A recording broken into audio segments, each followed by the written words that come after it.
Hello, my name is Jesse Grapes, headmaster of Benedictine High School. The following is the presentation presented by myself and Brother Nolte McCarthy of Mary Mother of the Church Abbey on 14 April 2011 regarding the sale of the property on Shepherd Street from the Benedictine Society of Virginia to the Catholic Diocese of Richmond. The picture on this slide is the 100th anniversary, the centennial picture of our cadets out at the Abbey in the bleachers at Bobby Ross Stadium. The agenda for this presentation is as follows. First is introductions. Myself and Brother Nolte McCarthy, as I stated earlier, will be the narrators for this presentation. A discussion of the diocesan sale and the terms of that sale. The county meetings that were held in the beginning of April, presentations by Brother Nolte McCarthy and Mr. Darvin Satterwhite, who is the lawyer representing the Benedictine Society of Virginia. Those meetings were presented to a group of constituents from Goochland County. Those will be discussed in a later slide. The results of our traffic study, which was presented to Goochland County, required as part of our development plan. That is complete. The master plan for the school and the grounds of the 50-acre Abbey facility. The use of proceeds from the sale, how the cash actually flows from the Diocese of Richmond to the high school and the Benedictine Society, how those amounts of cash are partitioned between those two institutions, the monastic community and the high school, and then how that cash is going to be spent for the refurbishment of the school by phase, which is by time throughout the course of the school year 2011-2012. At the end of the public presentation, there were subject matter expert sessions, which you see indicated there, to answer questions for each of these individual items. Anyone viewing this presentation online who has questions should contact the school. Those will be referred to either myself or Brother Nolte McCarthy. The diocesan sale. Those who have been following the press understand that in the prior month, the Benedictine Society of Virginia signed a letter of intent with the Virginia Museum of Fine Arts for the purchase of the property on Shepherd Street. The signing of that LOI began a negotiations period during which time building inspections and price haggling, that sort of thing, was ongoing between the institutions, BSV and the museum, involved in the sale. One of the terms of that agreement was to negotiate a parking arrangement between St. Benedict's Parish and the museum. That was a very important clause for the Benedictines, for the high school, and for the parish, and one that was recognized by all of those entities because we all support each other. All part of Catholic ministry, all serving students, whether it's at St. Benedict's Elementary or Benedictine High School. And so that was recognized to be a very important piece of that negotiations period. During that time, the Bishop of Richmond designated Deacon Paul Mahefke, who is the deacon at St. Benedict's Parish, to negotiate on his behalf and the diocese's behalf, St. Benedict's Parish behalf, with that agreement in terms of the parking lot. However, an acceptable arrangement could not be found in terms of guaranteeing parking for the parish in perpetuity that would allow the patrons of St. Benedict's to continue to attend Mass there unperturbed.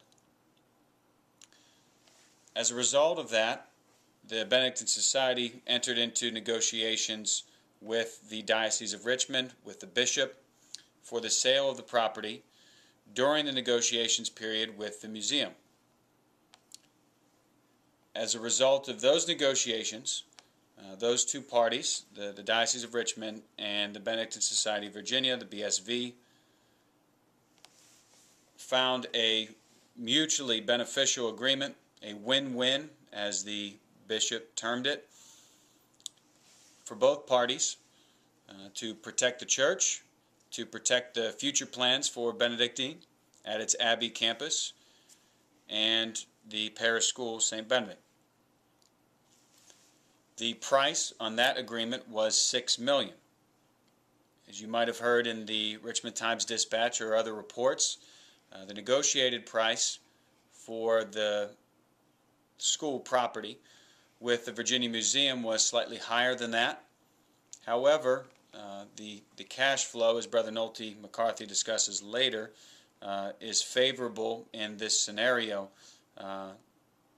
and aside from cash flow, which makes the purchase price or cost for the diocese basically a wash in terms of its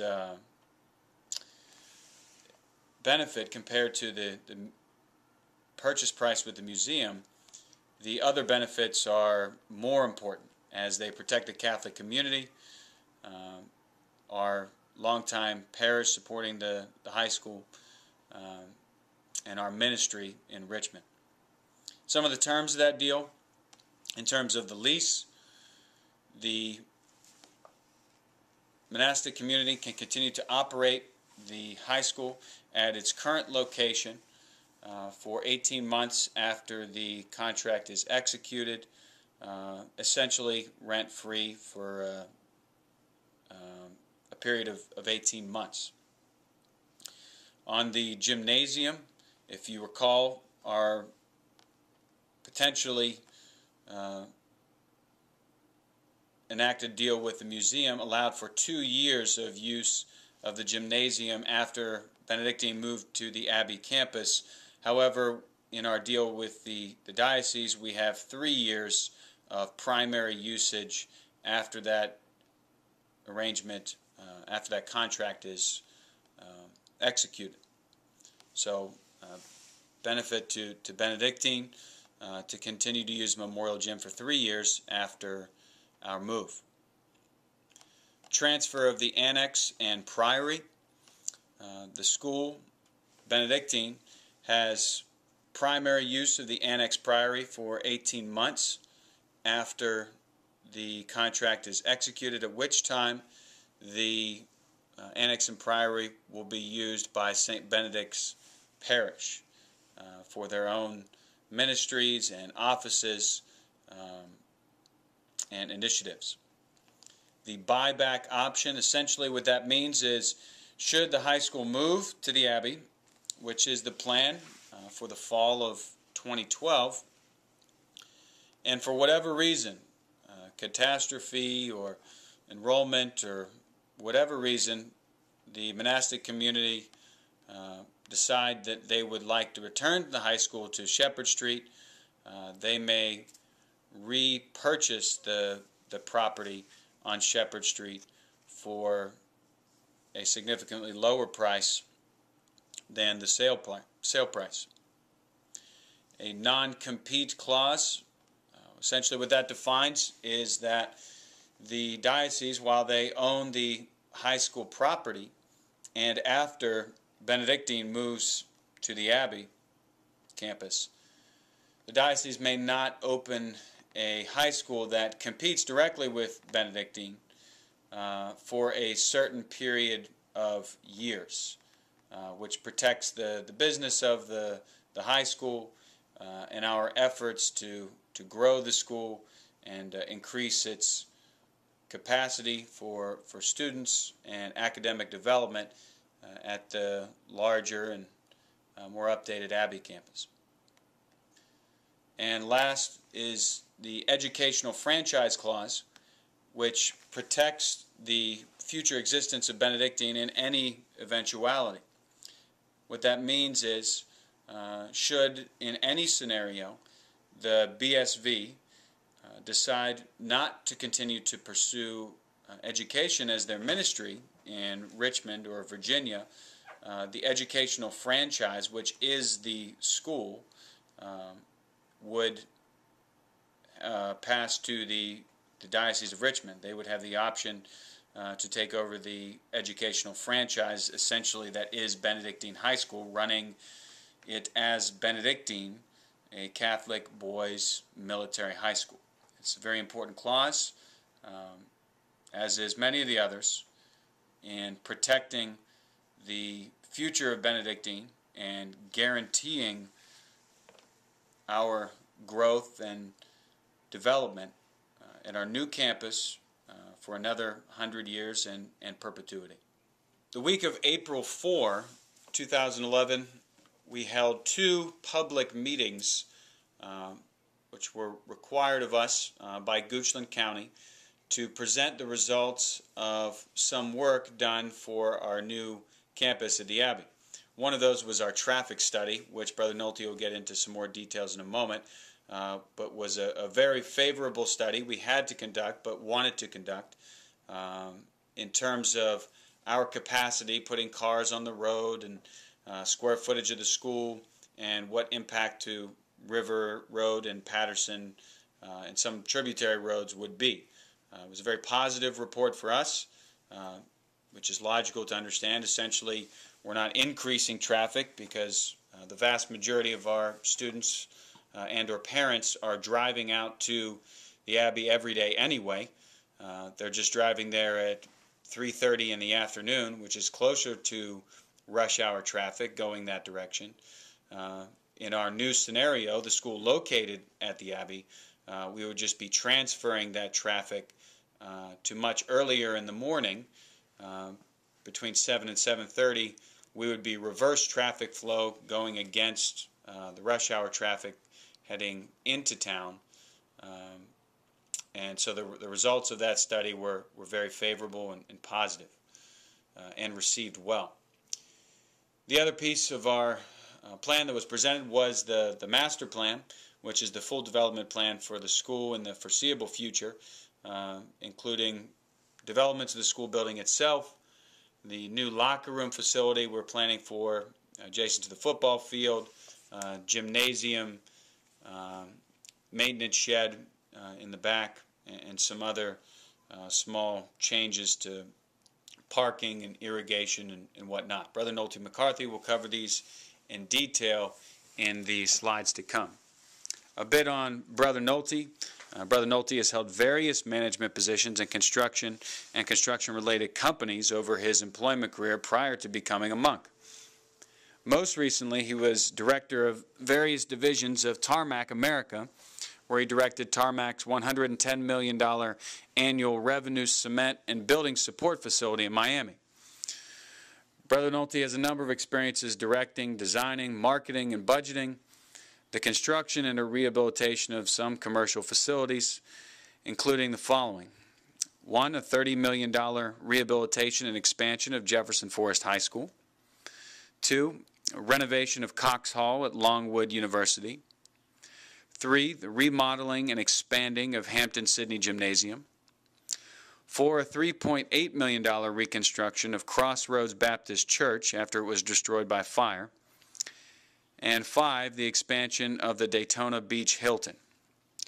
Given his background, experience, and love of Benedictine, as he is an alum himself, and the monastic life, Brother Nolte represents a true gift to the Benedictine community and a leader in the effort to rehabilitate the Abbey facility. It was Brother Nolte's work that resulted in the Shepherd Auditorium and the new fascia on the western wing. No one is more familiar with the inner workings of the Abbey when it comes to water, sewage, HVAC, any of the renovations that have been done, including the new lecture hall and our 2 model classrooms, which he built himself as general contractor.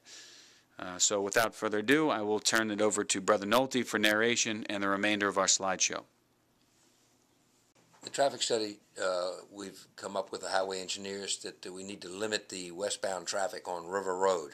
So we've devised approach routes to the Abbey that utilize Patterson Avenue as the main route, keeps all traffic off of Page Brook and Blair Road. Most of the traffic will proceed out Patterson to the end of River Road and come east into the Abbey. or using the 288 corridor and exiting onto Patterson Avenue back east on River Road. Certain traffic will come up River Road and turn left into the Abbey. The people that live in the Tucko corridor and down by the Willie Bridge will allow them to turn east, head west on west on River Road and east into the Abbey. But that'll be a very limited number of people. The first slide is our north side bus route. We're planning on having 4 various routes to pick up the students. The pickup points will be at the various Catholic parish parking lots around the city. All the bus routes are planned to bring all the schools and have them at the Abbey 10 minutes prior to first formation. In this first slide, you'll see the north route, which starts at Our Lady of Lourdes, moves over to St. Michael's, down Gaskin Roads to St. Mary's, then out Patterson Avenue into the Abbey. Your next slide is the East End route, and that shows a stop starting at St. Patrick's in Church Hill, going out to St. Benedict's, coming up Broad to St. Benedict's, out Grove Avenue to St. Bridget's, and then out to the Abbey. This next slide shows the route coming through the south side. We'll start at Forest Hill Park, go out to St. Edward's parking lot, pick up students. We're showing Belglade Shopping Mall as the third stop. We might move that further out Robius Road to help the Epiphany. And then we go over to pick up 288 into the Abbey. Slide 9 is the furthest route out. It goes to Mechanicsville. We pick up at Church of Redeemer and use the interstate systems to get out to the Abbey, still getting off, going west on Patterson and coming down East River Road. The next series of slides show the master plan of the property and what we're going to do for development. This is the overall, shows the entire site. You've got River Road on your right-hand side and the James River on the left, and on the north side is the 288 interstate. I'll show you more detail on the next 2 slides. We'll go to the next slide, shows the front half where the existing athletic fields are. The entrance will remain the exact same. We'll have to put in a fire lane on the east side of the property line for emergency fire exit. The only development on that front half will be a locker room, which will be situated on the north side of the football field, just above the road between the soccer field and the football field, center line. That'll be JV and varsity or visitors and guest parking. The only other thing on the locker room, that is part of the capital campaign and not part of the planned expenditures from the sale proceed. Now we're moving to the detail on the back of the property, and the major development there is the gymnasium, which is going to be located on the 288 side of the property, just to the rear by the auditorium. We've got a conceptual idea of sometime maybe grading the back practice field and putting in a soccer or lacrosse operation there and moving the dirt over into the pit, but that's conceptual and futuristic. The shed, the next thing that'll be built back there is behind the pond is a maintenance facility. We're moving all the maintenance out of the basement of the Abbey into a maintenance shed. We'll use that temporarily for wrestling and weightlifting while the gym is under construction. And then once that's finished, we'll move it out and use it. There's a conceptual site for a boat shed on the very back that someday in the future, if we ever put lacrosse in, we might have a boat shed. That's mainly to delineate square footage on the property in case we have some future idea. We have to give them some theoretical concepts. And now we're going to the Abbey ground floor, and I'm going to give you some detail. It's very hard to see the writing on the thing.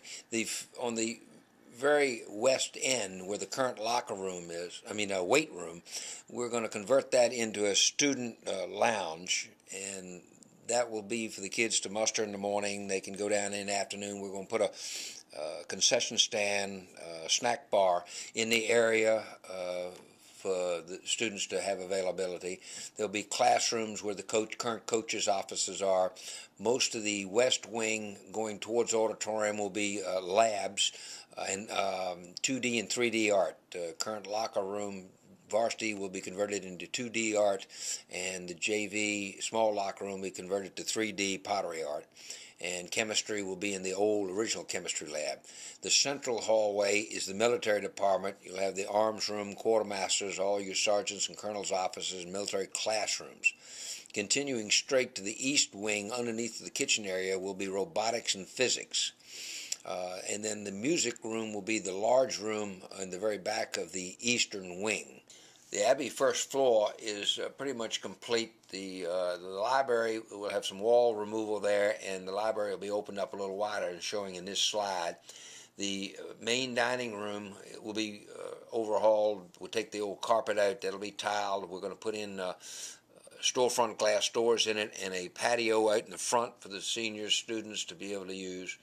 The courtyard area behind the library wing, between the auditorium and library wing, on the ground level will be brick paved, and that will be a outdoor meeting area for the kids. In good weather, they can sit out there.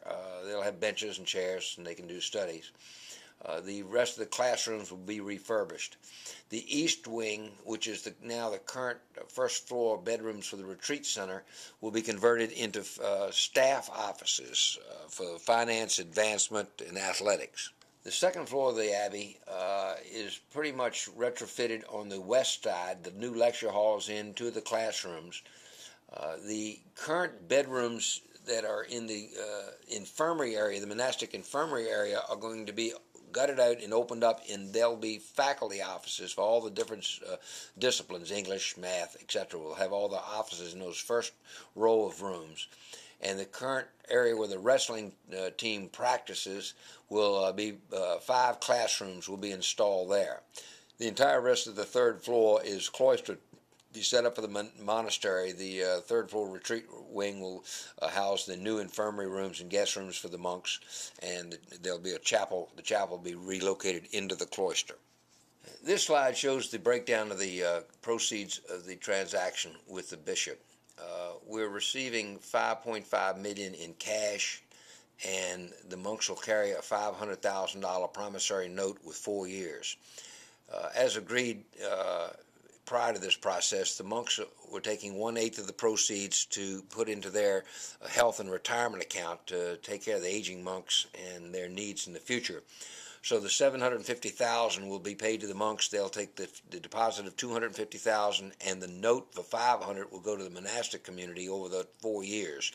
And the school will receive the balance of the proceeds, and we will be paying off the debt with the $2.7 million of that, and the balance will be used for retrofitting the Abbey and the parking and the entrances. This chart shows the cash flow of the bishop's sale. The $250,000 in cash, it's a good faith deposit, it's been received. We'll be closing on the main note of $5,750,000 on the 30th of June. Everything's on schedule for that. We will pay off the Union Bank master loan of $2,635,000, give or take, based on the accrued interest. And the balance of the proceeds will be set in reserve for the construction. And you can see the flow. We'll draw $750,000 in October, approximately $570,000 in January, $775,000 in April, and $305,000 in July. That's basically where we're feeling the cash flow for the construction will work. So we'll draw some interest on the money while we're holding it. But right now, about 80 basis points is all we can garner from that. There should be $215,000 left to go into the school's operating reserve account after construction, barring any overrides or unforeseen construction problems. The school should derive a reasonable amount of cash for its cash reserves. In the refurbishment process, is phase 1. We've got to extend the turn lanes on River Road. We can do all of that on the south side, it looks like, from the engineering study. We have to have 200 feet of breakdown, 200 feet of stacking, east and west. And we've got that engineered and presented it to the highway department, and they've already commented back, and looks like we're okay, good to go on that. There's some talk about extending the turn lane at Patterson Avenue at River Road entrance to increase the stacking and decel there. We're still negotiating with the county that should not be 100% of our responsibility, that we should share that with the rest of the community that uses that, but that's in the works of the highway department now. We have to put in retention ponds for the new rainwater runoff that's going to be occurred from the additional parking. Phase one, we're adding another 197 parking places to the existing lot, and one of those lots will be opened up and be a parade field as well for morning and afternoon formations. We have to increase the fire suppression in the areas of the building that were not built out. The east, the east third floor east wing and the wrestling area have to have extensions of fire sprinklers in a few small areas else. The other is environmental concerns. We have asbestos in 2 quadrants left in the building that weren't removed by the monks or Bon Secours in the last 2 renovations, and they're scheduled to be cleared before we even start construction because the rest of the contractors can't work until that's done. Phase 2, and these are phased out by, the first slide shows things that have to be done for us to be able to operate a school, parking, roads, and things like that. They're mandatory. Phase 2 is retrofitting the building of things that we feel that we have to do to operate the school. They're not superfluous like painting and things like that, but plumbing upgrades, we have to add some gang bathrooms to bring up the code. We have to refurbish all the labs and bring in our current equipment and upgrade them to make them as modern as possible. We're adding 4 more classrooms on the 3rd floor.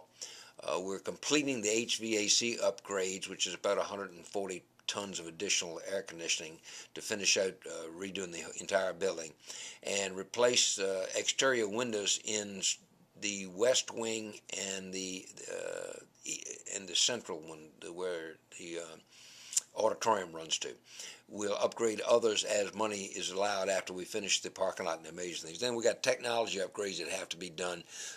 New computer services, phone systems, the bells, the speakers, all the things that we need, that we have here that we have to move out there, cameras for security, etc. The 3rd phase and 4th phase of this refurbishment are things that we want to do, are not mandatory that we do to operate, but we feel we have sufficient funds to take care of it. And that's the existing classrooms. We want a new tile, new ceilings, freshen up the paint, eliminate the blackboards and go in with whiteboards and some more technology. The exterior of the church, we'd like to bring it into conformity with the rest of the new exterior appearance of the building.